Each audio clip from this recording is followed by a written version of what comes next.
한국건강증진개발원 지역정책팀의 박선희 팀장입니다. 만나서 반갑습니다. 다시 인사 한 말씀 드리면은 벌써 이제 이게 8기 지역보훈 계획을 수립을 한다는 게 정말 많은 시간이 지나간 것 같습니다. 1990년도에 그때 지방자치제가 시작되면서 그때 1기, 2기를 수립하고 2003년도에 또 2007년도, 11년도, 15년도, 19년도에 7기를 수립하고 지금 22년도에 벌써 8기를 수립하는 시기가 됐습니다. 앞서 설명드렸던 것처럼 7기 때 사실 많은 일이 있었죠. 우리가 7기 계획대로 되지 않았어요. 왜냐하면 우리가 신종 코로나라는 그 신종 감염병 때문에 거의 7기 계획에 1차년도만 수행을 하고 2차년도부터는 거의 사실 7기를 제대로 집행하지 못했던 것이 사실입니다. 근데 사실 7기를 하면서 또 하나 느낀 게 7기 시기를 거치면서 똑같은 감염병이라는 신종 감염병 위기 대응이라는 그런 그 위기를 맞이했을 때 정말 지역 여건이 다르고 인프라가 다르고 환경이 다르다는 거를 또 우리 다 같이 느낄 수 있는 그런 계기였던 것 같습니다. 그만큼 우리 지역보건 계획이 지역 현장에 맞게 수립이 되고 시행되어야 하는 것이 무엇보다 중요한 것을 다시 한번 공감하는 시기가 아니었을까 싶고, 그간 정말 너무 우리 보건기관에 계신 모든 분들 정말 수고가 많으셨고, 현재도 또 신종 감염병이 조금 확산하고 있다고 해서 우려가 되지만 이렇게 또 얼굴을 뵙고 또 인사드릴 수 있어서 반갑고 감사드립니다. 그 온라인으로 시청하시는 분들은 다시 한번 말씀드리면 저희 한국건강증진개발원 자료실에 들어가시면 이제 저희 설명의 자료를 다운로드 받으실 수 있습니다. 저는 아까 우리 그 이혜지 서기관님도 설명드릴 때 책자를 가지고 설명했잖아요. 사실 저희 이번에 발표 자료를 따로 만들까 하다가 이번에는 책자를 통해 가지고 다 설명드리는 걸로 해서요. 바로 79페이지로 넘어가서 제가 설명의 자료집을 하나하나 보면서 중요한 거, 중요하지 않은 거 사례를 들어가면서 설명드리도록 하겠습니다. 그리고 그 이전에 슬라이드 좀 넘겨주시겠어요?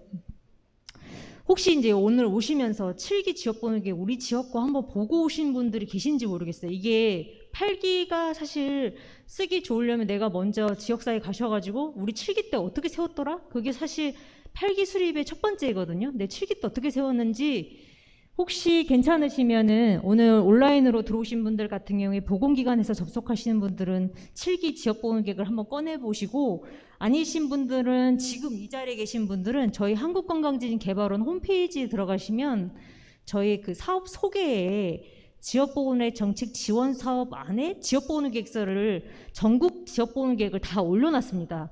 제가 이걸 왜 설명드리냐면은 오늘 이렇게 설명드리고 돌아가면 우리 지역 7기 지역보훈 계획 어딨냐고 저한테 문의가 많이 와요.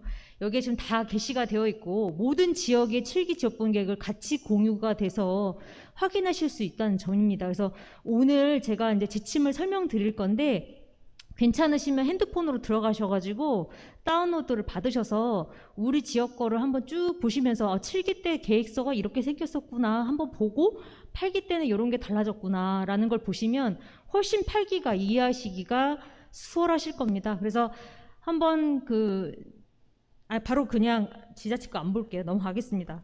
다음 페이지 넘어가시면 이렇게 들어가시면은 저희가 전국의 지역보훈 계획서가 다 올라가져 있고요. 서울특별시를 누르면 저렇게 중장기 계획에 대해서 모든 지자체의 중장기 계획을 다운로드해서 확인하실 수 있습니다. 그래서 돌아가셔서 제일 먼저 우리 7기 때 계획서 어떻게 세웠지? 7기 때 세웠던 계획대로 됐나? 그때 세웠던 성과 목표가 무엇이었는지 한번 검토하시고 8기 때 지침 변동사항이 크게 없기 때문에 제가 그 부분 중심으로 설명드리도록 하겠습니다. 목차부터 보겠습니다. 지금 방금 그 서기관님께서 지역보훈 개요의 큰 방향성을 설명을 해주셨던 것 같습니다. 그 내용이고요. 두 번째는 제 8기 지역보훈 작성 지침 및 서식에 대한 내용입니다. 저희 이번에 목차가 이렇게 구성됩니다. 지역사회 현황 분석, 제7기 지역보훈 계획 성과와 한계, 그 다음에 8기 지역보훈 계획 정책 방향 및 추진 전략 및 세부 추진 과제, 지역보건으로 자원 확충 및 전달 체계, 성과 관리, 이렇게 총 그 6가지 장으로 이루어져서 이렇게 목차가 구성이 되고요. 뒤에는 저희 제8기 지역보훈 계획 작성 서식들을 한데 모아놨고요. 다음 페이지에 저희가 제8기 지역보훈 계획 평가 및 지원 체계에 대해서도 이따가 설명을 드리겠습니다. 그리고 참고 자료로 오늘 앞서서 이혜지 서기관님 설명해줬던 제8기 지역보훈 계획 정책 방향이 별도 자료로 나가는 건 아니고요. 저희 지침의 참고 자료로서 같이 인쇄해서 이번에 지침으로 저희가 배부드릴 계획입니다. 그래서 제8개 지역부 정책 방향과 이따가 저희가 이제 안내해드릴 국민건강재지 종합계획에 대한 개요에 대한 내용과 각종 중앙 관련된 계획의 목록, 마지막으로 지역사회 현황 분석 활용 및 자료원에 대해서 여기에 포함되어 있습니다. 그래서 잠깐만 좀 자료원을 쭉 보시면 163페이지를 가시면 저희 지역사회 현황 분석 관련된 지표 및 자료원에 대한 내용도 있고, 이 부분은 뒤에서 다시 한번 설명드리도록 하겠습니다. 그럼 다시 83페이지로 가겠습니다. 그 개요는 앞서서 설명을 해주셔가지고 간단히 넘어가는데 83페이지 하단을 보시면 아시다시피 우리 수립 주체는 시도와 시군구이며 이번 8기는 2023년도부터 2026년까지 4년 계획입니다. 원래 법상으로는 2월까지 이제 중앙에다 제출을 하셔야 되는데 저희가 코로나 대응으로 인해서 그때 2개월 정도 연장을 하는 내용으로 올해는 4월까지 제출하는 것으로 그렇게 안내된 바가 있습니다. 다음 페이지입니다. 그 지역번호계획 제7조 및 동법 시행령 제4조로 보시면 앞서서도 한번 설명드렸었는데 이제 이 보건의료에 대한 수요에 대한 측정과 장단기 공급 대책과 보건의료 자원의 조달 및 관리와 또 전달 체계에 대한 구성 방안과 통계의 수집 및 정리가 공통사항으로 포함되어 있고요. 아래 보시면은 이 시행령 제4조에 지역번호계획의 목표, 현황 분석, 그 다음에 전달 방향, 그 다음 보건소에 대한 전반적인 사업에 대한 내용, 또 자원 확충 및 정비 계획, 또 취약계층에 대한 건강 해소에 대한 계획, 사회복지 사업과 연계성 확보 계획이 원래 이 시행령에 이렇게 우리가 지역번호계획 구성이 되어 있고, 이런 지역번호계획에 대한 구성 내용이 실제적으로 저희 8기 지침의 목차로 구현이 되어 있다라고 생각하시면 되겠습니다. 그래서 85페이지로 넘어가겠습니다. 그래서 제8기 지역번호계획 특징은 첫 번째가 제7기의 기본 틀은 유지를 했다는 겁니다.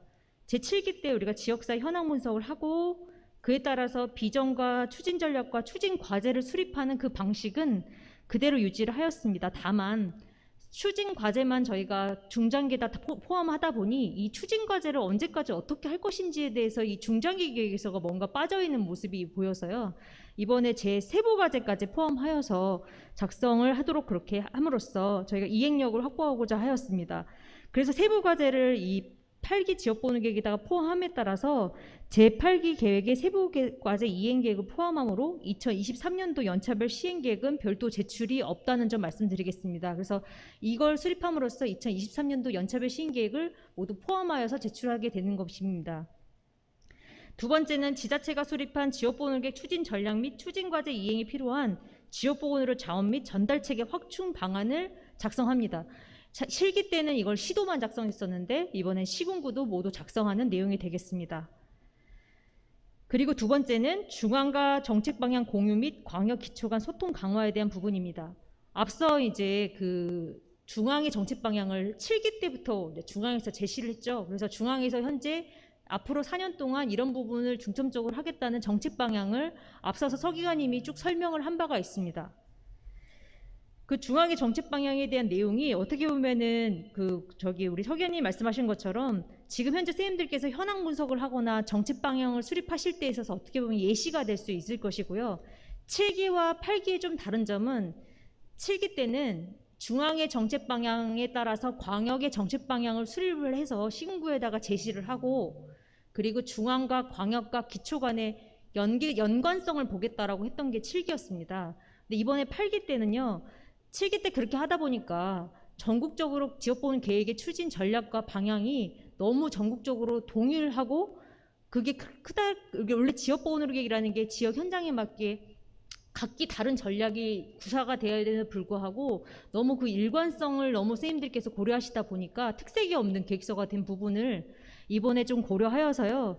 중앙의 정책 방향은 참고한다라고 저희가 그렇게 표시를 하였습니다. 그래서 아마 선생님들께서 전략을 수립하실 때 있어서 아무래도 앞서서 나와 있던 이 전략들을 무시할 수는 없을 거예요. 중앙에서 이런 부분이 중요하다고 하지만 대신에 이런 부분을 같이 분석을 하시면서도 우리 지역의 현황에 맞는 그런 내용들로 전략을 수립해 주셨으면 좋겠습니다.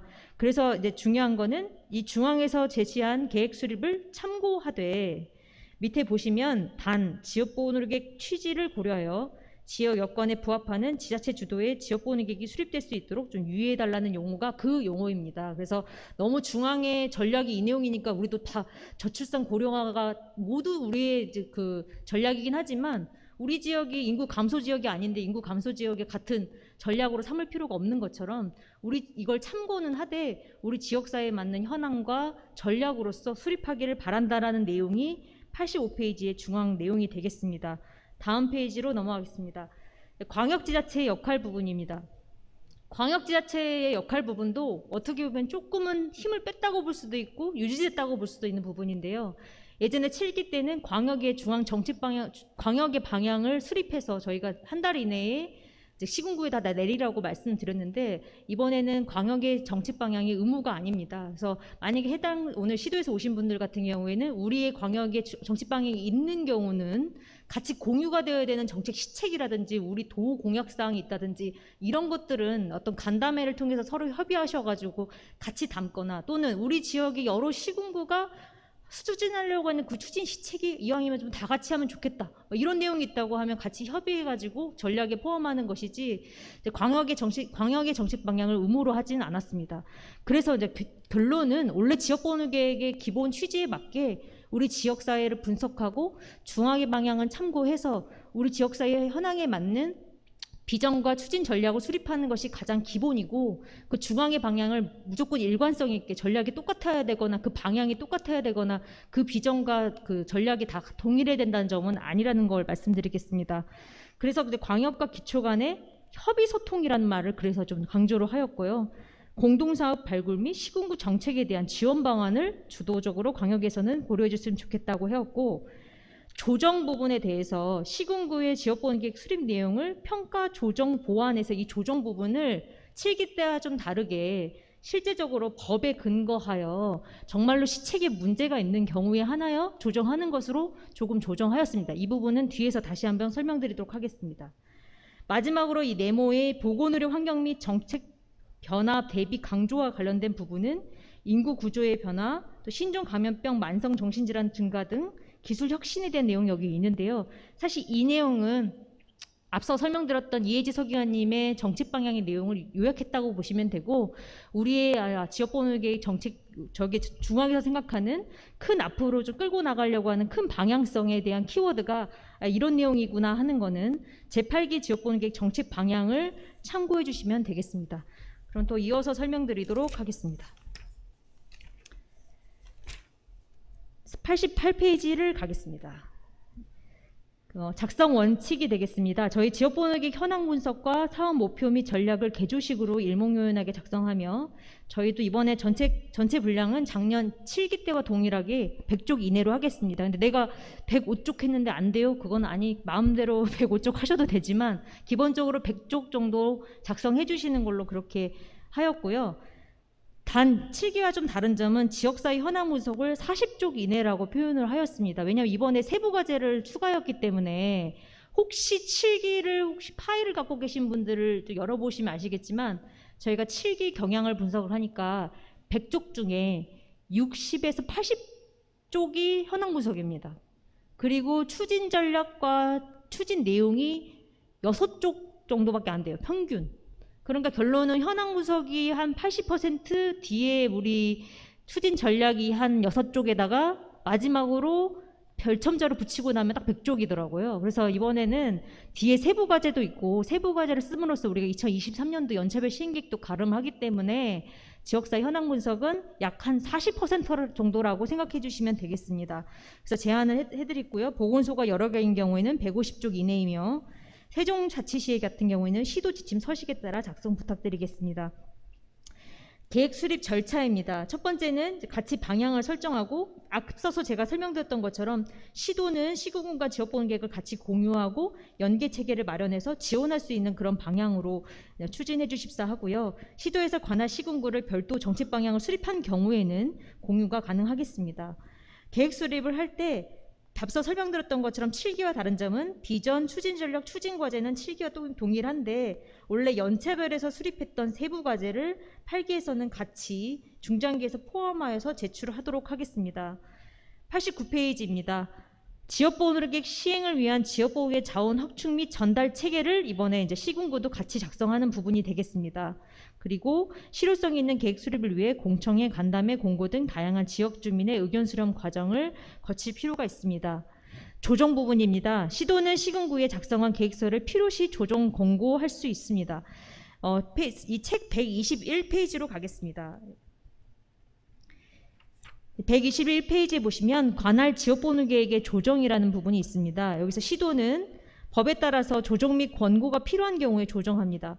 아래 나와 있는 이 지역보호법 시행규칙 제2조 1항을 가시면 법령을 위반하거나 도의 정책에 부합하지 않거나 또 지자체 행정구역이 다름에도 서로 다른 해당 지자체의 그 사실을 고려하지 않거나 또 광역보건의료 행정에 대해서 사정을 고려하지 않거나 내용이 현저하게 불균형이 있는 경우에 하나여 보정하게 되어 있고, 그렇기 때문에 지난 7기에는 많은 시도분들께서 그 시군구의 지역보호계획에 대해서 현황 분석을 봐주시고 지표도 봐주시고 이런 노력을 많이 해주셨는데 그 부분은 나중에 다 평가로 가고요.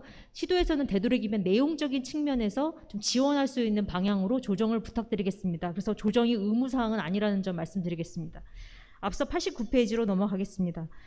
심의 지출 부분입니다. 지역보호계 심의위원회 심의를 통해서 계획서를 확정하고 의회 보고를 실시한 뒤에 최종 계획서를 제출하도록 하겠습니다. 그래서 시군구는 시도지사에게 3월 31일까지, 그 다음에 그 시도는 보건복지 장관에게 4월 30일까지 우선은 제출하는데, 어쨌든 중앙에는 4월 30일까지 오면 되고요. 지역 여건에 맞춰서 일정을 조정하셔서 제출해 주시면 되겠습니다. 지난 7기회하고 그래프가 좀 달라진 점은 바로 2번입니다. 108기 광역과 기초 간의 계획 수립 및 방향을 서로 공유해 가면서 같이 수립한다라는 방향으로 저희가 하였다는 점을 말씀드리겠습니다. 그리고 밑에 89페이지 각주에 써 있는 부분입니다. 마찬가지로 7기에 대한 자체평가가 포함되기 때문에 이번 8기 지역보호계 수립으로 인해서 2022년도 연차별 시행 결과와 2023년도 연차별 시행 계획서를 가름하겠습니다. 넘어가겠습니다.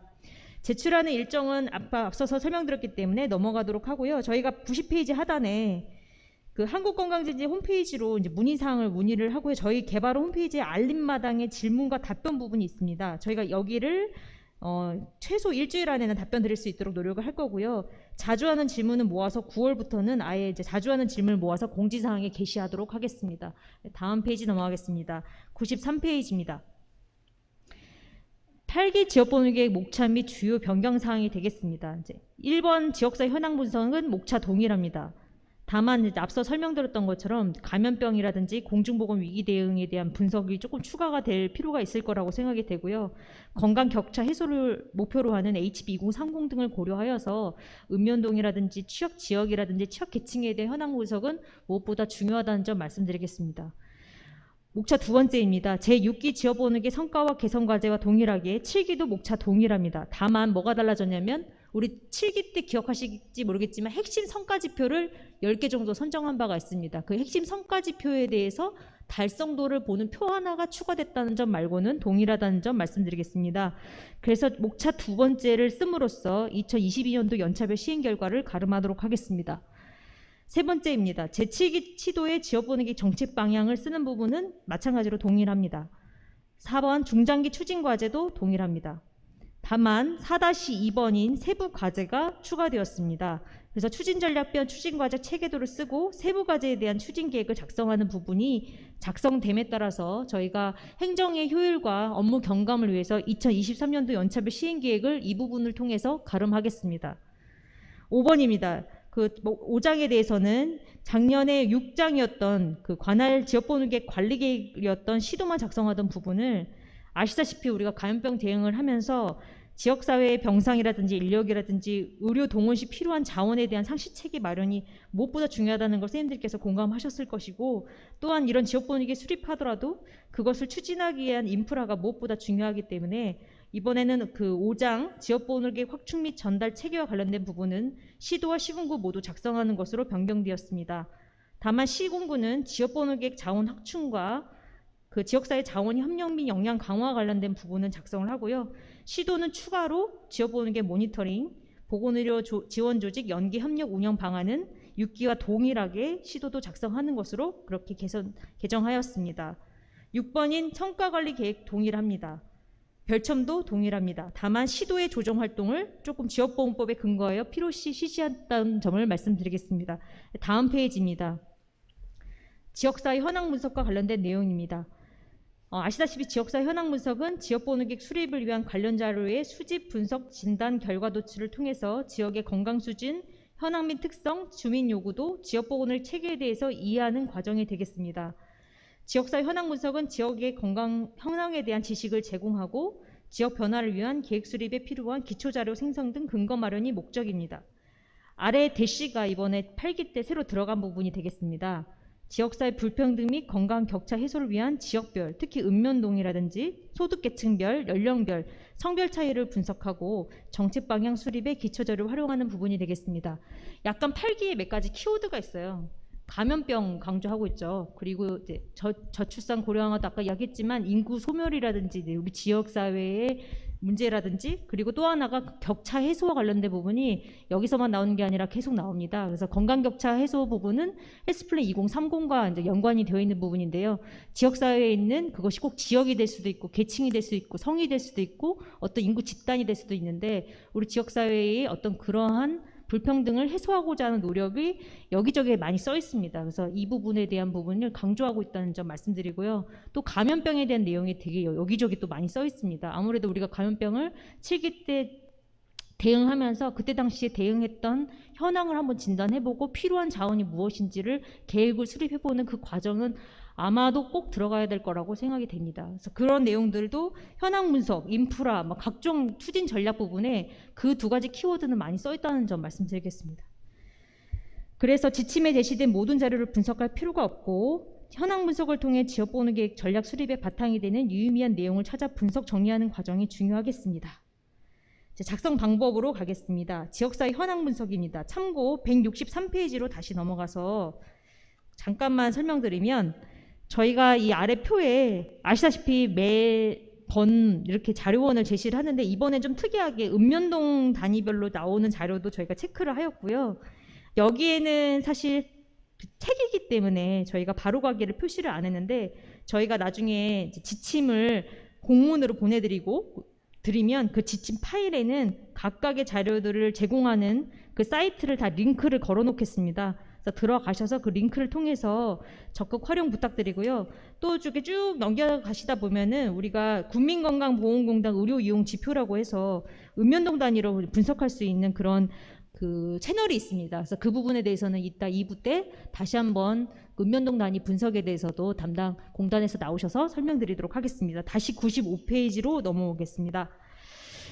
그래서 이제 지금 목차가 크게 지역 현황 분석에는 지역 개황도를 쓰고 그 다음에 지역의 건강 수준을 분석하고 지역 주민의 의견 수렴 및 필요 관심사항을 파악하고 건강 문제 및 해결 능력에 영향을 미치는 환경과 지역의 보건의료 문제 해결 역량을 씁니다. 이제는 지역사회 현황 분석을 워낙 작성을 잘 하셔가지고 저희가 여기 기술적인 면을 말씀드릴 건 없지만 기술적인 면을 말씀드리자면 페이지 제한이 좀 있으니까 이번엔 좀 핵심만 간단히 작성하시는 게 어떨까 싶습니다. 그래서 한 40페이지 이내로 지역사회 현황 분석 종합까지 하여서 마무리하였으면 좋겠습니다.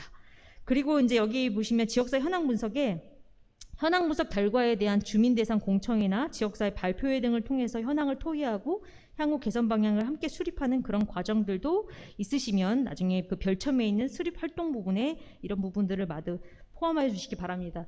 최근에 이제 출생 신고하러 갔던 이제 저희 직원이 그 해당 그 구청에서 벌써 지역보호계획 수립을 위한 주민 의견 조사를 하고 계시다고 하더라고요. 그래서 저희가 지침이 나가기도 전이지만 지역보호계획을 준비하고 계시는 또 시군구 보건소도 계셔가지고 이렇게 지역사회 주민을 그 의견을 수렴하기 위해서 출생 신고라든지 보건소에서 오는 다양한 주민센터라든지 이런 여러 채널을 통해 가지고 주민들의 의견을 좀 모으고 논의하는 그런 자리를 마련하는 것도 좋겠습니다.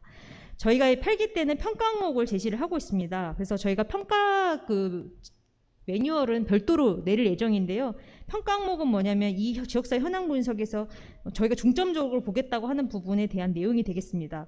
그래서 지역사회 현황 분석을 토대로 유의미한 문제를 발굴하고 실제 이 현황 분석 결과가 추진 전략 및 추진 과제와 논리적으로 연계되는가라고 했기 때문에 기본적으로 우리가 나중에 나와 있는 비전이나 우리 보건소에서 나아갈 방향을 수립하시면 그 뒤에서 나와 있는 내용과 내 앞에 현황 분석에 있는 내용이 이제 페이지 제한이 있기 때문에 좀 맞닿아가지고 논리적으로 내용이 맞는가도 나중에 검토하실 때 꼭 검토를 하셔야 되겠습니다. 앞에서는 저출산 내용을 한참 했는데 추진 전략에 다 고령화 치매 내용이면 앞뒤가 안 맞잖아요. 그런 부분에 대해서도 체크 포인트로 보시면 되겠습니다. 예, 96페이지입니다. 바로 현황 분석은 이렇게 특별히 서식이 있는 건 아니고 7기와 동일합니다.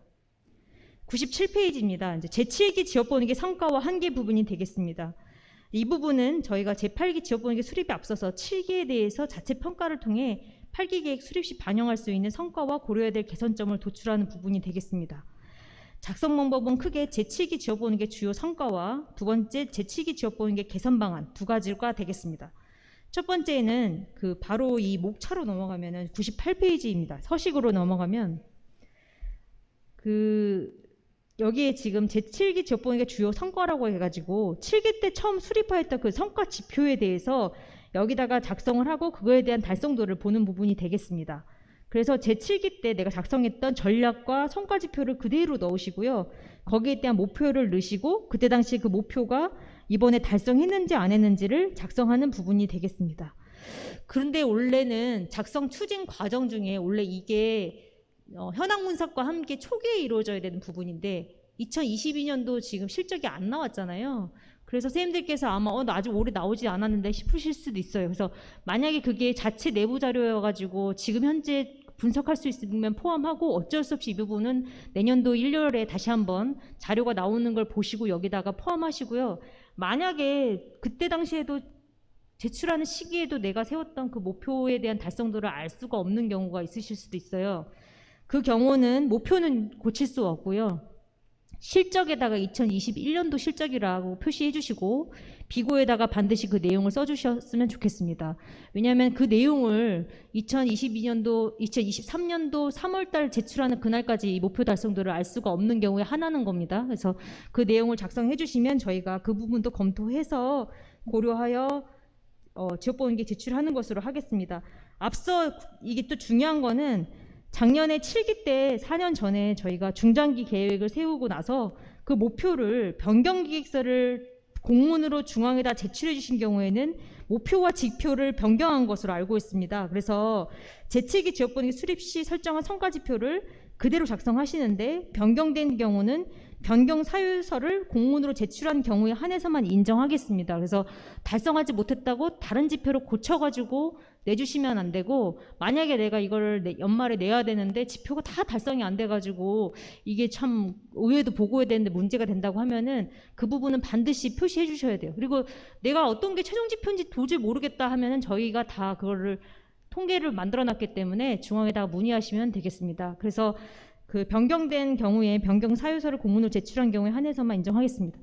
그 사이에 또 업무 분장이 많이 바뀌시고 4년 전에 세우셨던 그분이 아니고 또 그 사이에 누군가가 변경 사유서를 냈는지를 아마 확인이 안 되는 경우가 많이 있으실 거라는 점 저희 알고 있습니다. 그래서 그 부분에 대해서 알고 있으니까 우선은 공문으로 한번 변경 사유서를 냈는지 한번 확인하시고 가장 최근 지표를 내시고 거기에 대한 달성도를 보시는 것으로 하겠습니다.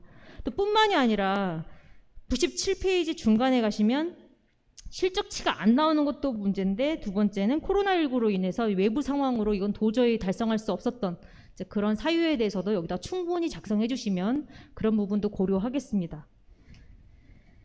그리고 제7기 지역번역의 개선 방안이 되겠습니다. 여기는 99페이지에 대한 내용입니다. 앞서서 내가 이 성과에 대한 목표치에 대해서 작성을 하고 나서 그 성과 목표제 달성한 거에 대해서 잘된 점과 어려웠던 점과 한계점과 성과 지표의 미달성 시 사유 등을 포함하여서 성과 평가를 해주시고요. 이 안에 이제 뭐 코로나 때문이든 무슨 환경이든 이런 외부 환경이 때문에 만약에 달성이 안 된 경우는 충분히 사유를 해주시고요.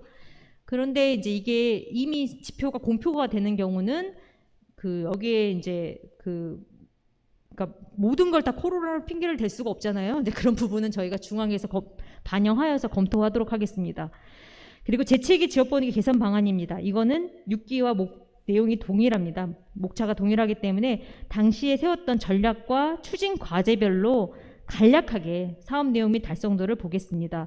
이 부분은 저희가 22년도 연차별 시행 결과를 우리가 가름하기 때문에 당시에 세웠던 내용에 대한 간단하게 추진 과제별로 작성 부탁드리겠습니다. 그래서 이걸 하고 나면 제8기 지역분위기에 대한 반영사항이 나오고요. 넘어가겠습니다. 이 반영사항에 따라서 이제 앞서 사왔던 내가 지역분위기 현황 분석에 대한 종합 내용과 방금 내가 7기를 세워보니까 이런 문제점이 있고 성과지표도 이런 문제가 있었고 그래서 우리가 8기 때는 이런 방향을 세우겠다는 추진 방향 99페이지에 있는 반영사항에다가 작성을 하게 되면 그 내용과 연관성 있게 제8기 지역분위기 정책 방향 및 추진 전략을 세우도록 하겠습니다. 그래서 지역사회 주민의 건강 수준 향상 및 중앙광역 기초 보건의료 정책 이행을 위해서 지역사회 현황 분석을 토대로 시도 및 시군구의 제8기 지역번호계획 방향을 설정하는 부분이 되겠습니다. 여기서 이제 포인트 별표 부분이 이 대시가 되겠습니다. 중앙에서 제시한 정책 방향의 추진 전략과 추진 과제를 고려해서 작성하되 지역 여건에 맞는 지역번호 계획이 작성될 수 있도록 유의해달라는 말씀이 앞서 제가 계속 강조하는 중앙의 지금 정책 방향 내용을 지역명만 고쳐서 내신 분들이 많았어요. 7기 때.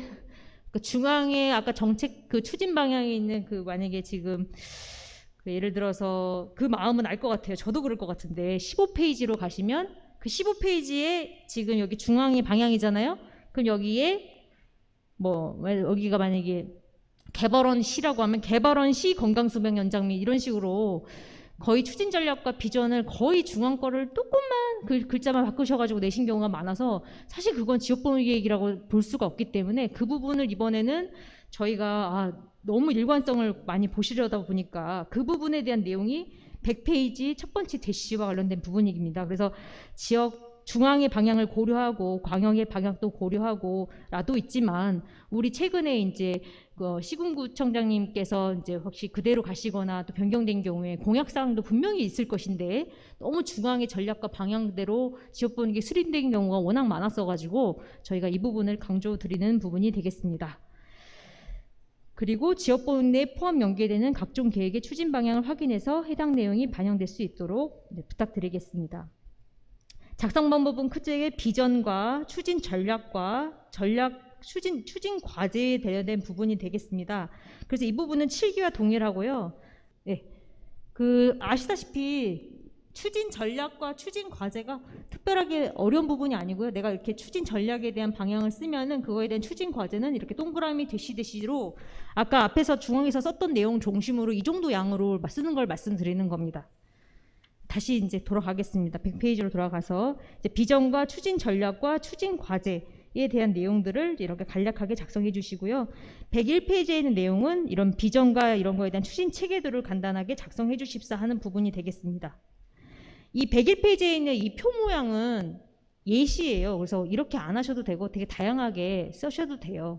근데 저희가 그 7기 때 115페이지에 나와 있는 중앙의 정책 방향을 너무 고려하시다 보니까 중앙의 정책 방향하고도 색깔도 전국이 다 똑같더라고요. 그래서 꼭 그렇게까지 하실 필요는 없다. 우리가 정말 지역에 맞게 그래프를 그리셔서 추진 체계를 제시하셔도 되겠습니다. 102페이지입니다. 추진 전략은 향후 4년 동안 지방자치단체에 우선적으로 추진해야 되는 핵심 전략을 의미하는 것으로 비전과 상관관계가 중요하고 단순한 사업 나열은 지양하고 정책 목표와 비전을 달성할 수 있는 추진 과제를 도출하시길 바랍니다. 그래서 103페이지에 나와 있는 것처럼 추진 전략과 추진 과제를 이렇게 간단하게 작성을 해주시면 되겠습니다. 그래서 평가 항목은 추진 전략별 추진 과제 및 세부 내용이 모두 명료하고 일목요연하게 작성이 되었고 앞서서 나와 있는 이런 현황 분석 결과와 연계되는지도 함께 보겠습니다. 다음 페이지입니다. 세부 과제 부분이 이번에 이제 새로 추가가 된 부분이지만 사실 알고 보면 추가가 됐다기보다는 지난 그 연차별 시행 계획에 있는 내용을 그대로 가지고 온 겁니다. 그래서 세부 과제는 추진 전략을 달성하기 위한 세부 계획으로 구체적이고 실행력을 가질 수 있도록 해야 된다. 과제 관리를 위해서 개별 보건사업과 동일하게 구성될 수 있으나 추진 전략을 이행하기 위한 주요 핵심 실행 과제를 작성하기를 권장한다. 다음, 이거는 제가 광진구 거를 가지고 왔는데요. 여기 보시면 추진 전략의 고령사회 대비 거버넌스 구축, 그럼 추진 과제가 고령사회 대비 지역사회 밀착 돌봄 체계 강화, 그리고 세부 과제가 주민 지역사회 협력 보건의료 사각지대 어르신 발굴, 대상자별 돌봄 계획 수립, 맞춤형 보건복지 통합 돌봄 서비스 제공, 이런 식으로. 이걸 왜 말씀드리냐면 이제 이거를 사실 관리하기 편하려면 그 추진 과제를 수립한 다음에 그에 대한 세부 과제로서 통합건강진 사업, 치매 사업 이렇게 사업으로 연결하면은 선생님들이 훨씬 관리하시기 편한 건 알고 있지만 원래 여기서 목표로 하고 있는 세부 과제는 저렇게 추진 과제를 달성하기 위한 어떻게 보면 전략 측면의 세부 과제를 말하는 겁니다. 그러니까 세부 과제가 동일하게 한 사업이 될 수도 있고 여러 사업의 합이 될 수도 있겠습니다. 그래서 세부 과제는 어떻게 보면은 전략을 수행하기 위한 세부 전략이라고 보시면 되겠습니다. 그래서 저게 세부 사업하고 동일할 수도 있고 세부 사업의 합이 될 수도 있고 세부 사업이 추진 과제가 될 수도 있고 그렇게 약간 실행 과제 작성은 이런 식으로 작성하기를 저희가 권장드리는 바가 되겠습니다. 104페이지로 다시 넘어오겠습니다. 그래서 여기 보시면 향후 4년 동안 지역사회가 해당 추진과제를 해결하기 위해서 자원을 조직하고 운영하여 목표를 달성할 수 있도록 하는 구체적 계획을 수립한다. 그래서 새로운 재난위기 발생 및 포스트 코로나19 상황, 4차 산업혁명에 따른 보건의료 분야 대응, 스마트 돌봄 방안 등을 고려한다라는 부분이 되겠습니다.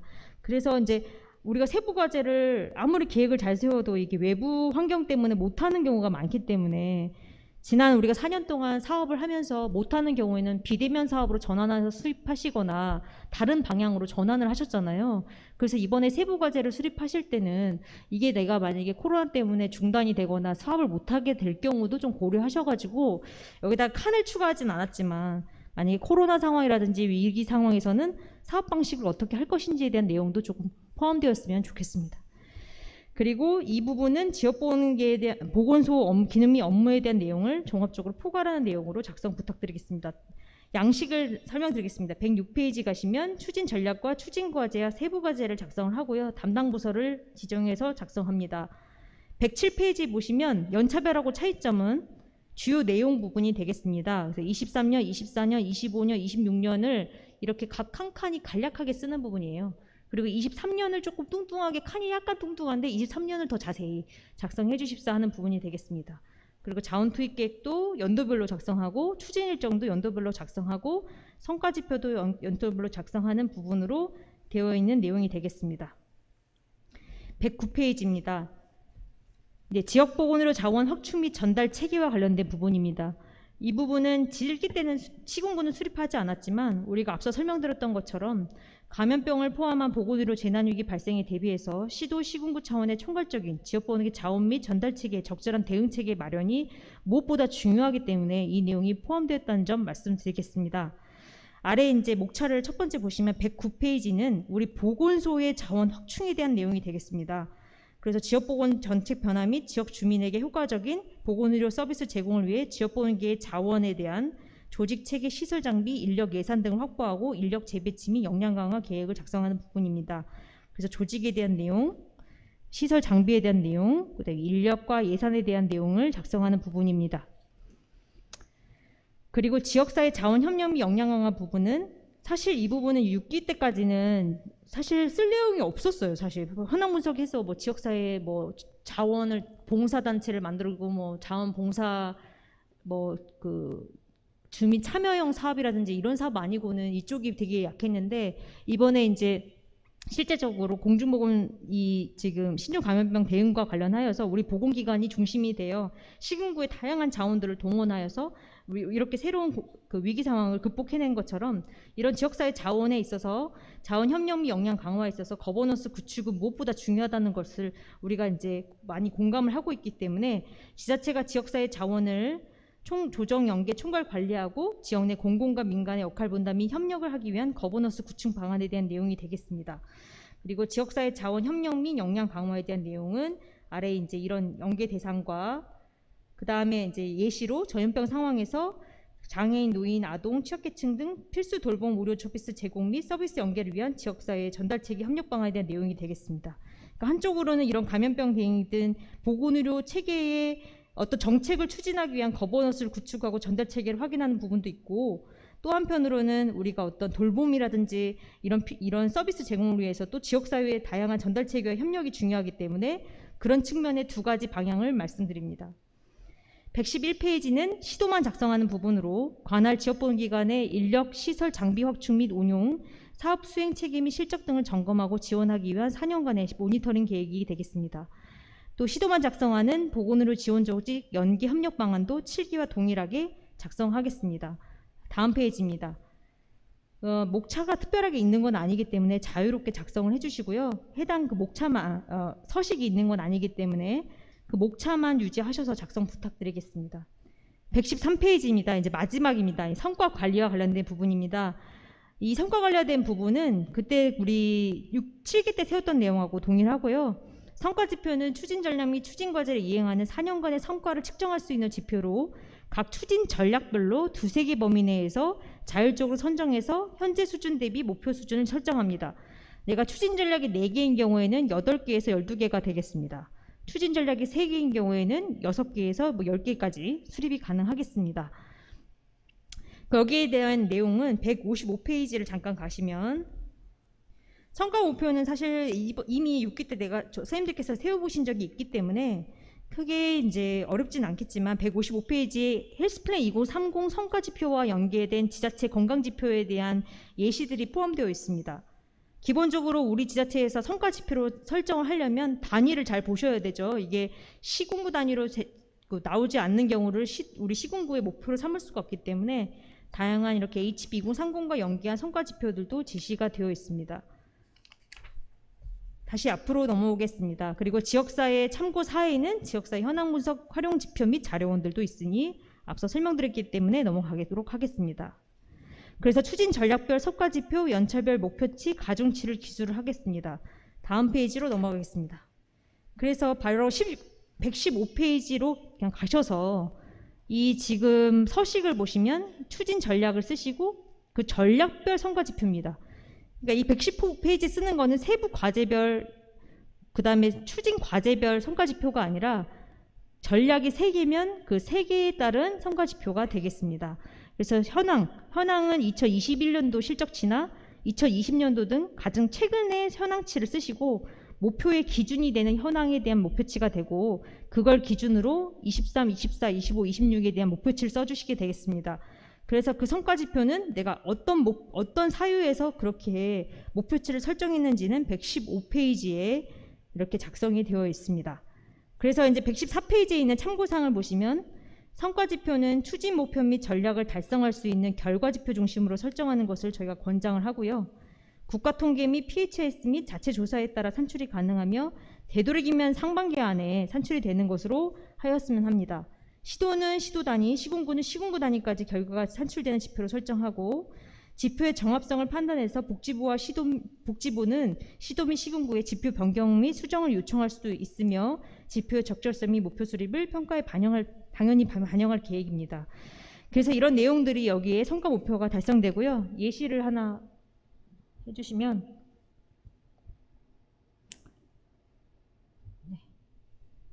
이렇게 이제 성과 지표를 내가 쓰고 그 성과 지표에 대한 목표치를 쓰고요. 거기에 대한 정의, 이건 정의다. 그거에 대한 산출 근거는 3년 평균 수치를 기준치로 해서 매년 어떻게 연장하기 위해서 이걸 했다. 측정 형식은 이렇게 하겠다. 자료 출처는 어떻게 되는지에 대해서 쓰고요. 한 번 더 눌러주세요. 이렇게 이제 각각에 대한 목표치 설정 수치를 이런 표를 통해서 작성해 주시면 되겠습니다. 그래서 나중에 교육을 통해서 사례들을 같이 공유하도록 하겠습니다. 그런데 이 부분은 거의 대부분 저희가 그 모니터링을 해봤을 때 거의 대부분 지역에서 이미 성과 목표는 꼭 이거 아니더라도 내부 BSC라든지 국정과제 추진이라든지 여러 가지에서 목표치를 많이 수립해 보셔가지고요. 다 작성 잘 하시더라고요. 바로 이제 넘어가겠습니다. 별첨입니다. 별첨에는 지역보건의료 수립단 구성 및 운영에 대한 내용이고요. 이 부분은 다 아시기 때문에 넘어가겠습니다. 그 다음에 제8기 지역보건의료 수립 활동에 대한 내용이고 이거는 지역보건의료 심의위원회와 관련된 내용이 되겠습니다. 이 지역보건의료 수립을 할 때 가장 중요한 거는 지역사회 주민들과의 소통과 그 다음에 우리 지역사회에 있는 우리 보건소에서도 저희가 항상 이야기하지만 보건소에 있는 우리 작성 담당자 선생님들 혼자만의 계획이 아니었으면 좋겠다는 점입니다. 그래서 저희가 공문에다가도 보건소장님을 비롯해서 관리직께서 지역보건 계획을 이렇게 유튜브로 송출하실 때 같이 함께 하시며 혹시 소장님이 이 자리에 혹시 온라인으로 같이 참석하고 계시면 사진 한 장 찍으셔가지고 수립할당에다가 넣어줬으면 좋겠습니다. 그래서 소장님 이하 관리자분들께서도 함께 수립하는 그런 지역보건 계획뿐만이 아니라 사실 감염병이라든지 앞으로 공중위기 이런 위기에서는 보건소에서만 절대 이걸 또 수립할 수가 없어요. 그래서 더 나아가서는 시군구 부청장님이라든지 부단체장님 중심으로 하여서 이런 것들이 추진될 수 있는 그런 지역보건 계획이 수립될 때 가장 중요하기 때문에 관리자분들의 많은 관심 부탁드리겠습니다. 그리고 121페이지는 앞서 설명드렸기 때문에 넘어가도록 하겠습니다. 그리고 바로 이제 서식에 대한 내용인데, 서식은 다 내용이 가능하고요. 기본적으로 이제 쭉 넘어가시면 이렇게 생겼습니다. 바로 143페이지로 넘어가겠습니다. 지역보건계 평가와 관련된 부분입니다. 원래 법상 지역보건의 시행 결과를 평가하게 되어 있고요. 저희가 편의상 제8기 계획을 수립을 할 때 7기 결과 평가가 포함되어 있기 때문에 한꺼번에 제8기 계획 수립 및 제7기 계획의 4년간 추진 평가를 포함하여 내년도 상반기에 이루어지게 됩니다. 이번에도 당연히 그 복지부 장관 표창 및 포상할 예정이고요. 이번에는 좀 되도록이면 환류를 좀 더 많이 하기 위해서 여기다가는 쓰진 못했지만 나중에 평가 매뉴얼 때 내리겠지만 보건의료기관의 설치 운영 비용 보조, 그래서 좀 되도록이면 비용 보조와 뭔가 사업비 지원이라든지 이런 부분을 할 수 있도록 검토 중에 있다는 점 말씀드리겠습니다. 그리고 연차별 시행계획 및 시행 결과는 매해 상반기에 이루어지고 이렇게 진행하도록 하겠습니다. 그래서 평가 항목, 평가 내용, 정성 및 정량 평가 비율 및 평가 일정 등에 대한 내용은 평가 매뉴얼 마련 시 최종 확정하도록 하겠습니다. 다만 각각의 지침 내에 있는 이런 평가 항목 등은 거의 유지할 거고요. 그 세부 기준들은 조금 바뀔 수 있을지언정 그 평가 항목은 거의 유지될 거라는 점 말씀드리겠습니다. 다음 페이지입니다. 중앙기술자문단을 운영하겠습니다. 광역에서 기술자문단이 있으셔가지고 만약에 시도에서 충분히 이제 운영이 가능하시면 중앙자문단을 저희가 지원하지 않을 계획이고요. 저희가 시도하고 같이 논의를 해가지고 만약에 중앙 시도 차원의 지원단이 없어서 이런 부분이 어려우신 그 지자체의 하나여가지고 저희가 지역 역량 등을 고려해서 20개 시군구를 중앙에서 선정을 해서 1차적으로는 수립 방향에 대한 이해, 두 번째는 현황 분석 및 7기 자체평가에 대한 종합검토, 세 번째는 수립한 과제에 대한 적절성, 네 번째는 전반적인 종합검토를 목표로 저희가 총 4회 기술자문 할 수 있는 지원 체계를 마련해서 지원하도록 하겠습니다. 다만 특별시하고 광역시는 제외를 하겠습니다. 주변에 자원이 많기 때문에 도부 위주로 좀 진행한다는 점 양해 부탁드리겠습니다. 그리고 145페이지에는 저희가 각 시도 및 관내 시군구 간의 제8기 지역분위기 정책 방향 및 계획 수립 관련해서 주요 사항을 공유하고 관내 시군구의 여건을 고려한 시도의 지역분위기 정책 수립 및 시군구 지원 방안을 마련하는 방향을 권장하도록 하겠습니다. 각 시도 및 관내 시군구 간 제8기 지역분위기 수립 현황 및 수립 우수 사례 등을 공유하고 필요시 취약 기초지자체에 대한 기술 지원 등을 병행해 주시기 바랍니다. 그래서 중앙기술자문단 운영은 저희가 시도와 상의하여서 같이 지방자치단체의 지원단과 저희가 협력하여서 지원할 수 있도록 그렇게 노력하겠습니다. 146페이지는 이따 2부 때 교육 일정에 대해서 설명을 드리도록 하겠습니다. 참고자료에서 저희가 설명 안 드린 내용 중에 하나는요. 저희 159페이지에 있는 주요 보건의료 및 사회보장 관련된 정책 계획들도 여기 포함되어 있습니다. 그래서 각종 중앙에서 세우는 계획들이 어떤 내용이 있는지도 저희가 표로 제시를 했기 때문에 살펴봐 주시기 바랍니다. 그리고 지금까지 저희가 작성 지침 전반에 대해서 다 설명을 드렸습니다. 그래서 아마 여기서 이왕이면 지침에다가 동그라미 치시고 별표 치시고 이렇게 볼드치 하시고 하는 것이 훨씬 더 지침 이해하시는데 더 수월하실 것 같아서 이번에는 이렇게 자료집을 통해 가지고 설명을 드렸고요. 추가적으로 저희가 Q&A라든지 이런 점은 저희가 나중에 저희 개발원 게시판을 통해서 할 것이고, 오늘도 만약에 각자 질문이 많으실 거예요. 그럼 저희가 마지막에 만족조사를 QR코드로 나중에 공지를 하면은 거기에 접속하셔서 만족조사를 하시면서 거기에다가 질의사항이나 건의사항들을 말씀해 주시면 그 부분들에 대해서 자주 하시는 질문이라든지 질문에 대한 답변이 필요한 부분은 교육을 통해서 전달하거나 저희 개발원 게시판을 통해서 전달해 드리도록 하겠습니다. 지금까지 지침에 대해서 마무리를 하겠습니다. 네, 감사합니다.